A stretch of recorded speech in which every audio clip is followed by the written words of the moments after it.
Azərbaycan Respublikasının Cinayət Məcəlləsinin sülh və insanlıq əleyhinə cinayətlər, müharibə cinayətləri, həmçinin terrorçuluğu maliyyələşdirməyə dair maddələri ilə və digər ağır cinayətlərdə təqsirləndirilən Ermənistan vətəndaşı Ruben Vardanyanın barəsində cinayət işi üzrə məhkəmə prosesində Qarabağda yaşayan erməni əsilli şəxs Hayrapetyan Kamo Eduardoviç şahid qismində ifadə verib.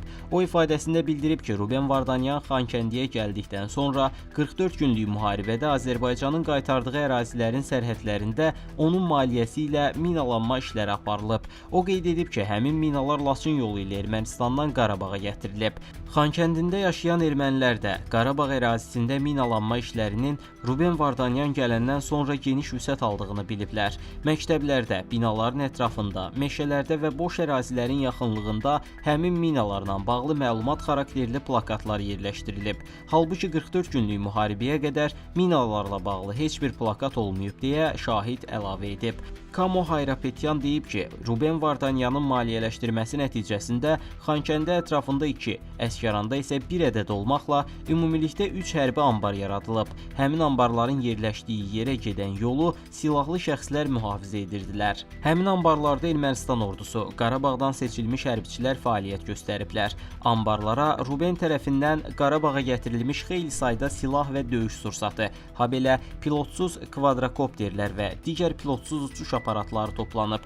Bu barədə Xankəndidə çox adamın məlumatı olub və Ruben Vardanyan tərəfindən bütün erməni sakinlərin silahlanaraq azərbaycanlılara qarşı vuruşması təbliğ edilib.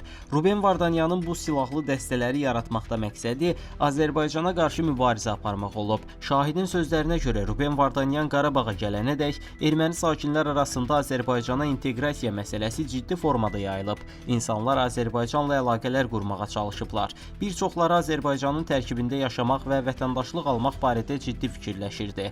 2022-2023-cü illərdə Ruben Vardanyanın Xankəndi şəhərində gələrək burada Azərbaycana qarşı təbliğata başladığını söyləyən şahid deyib.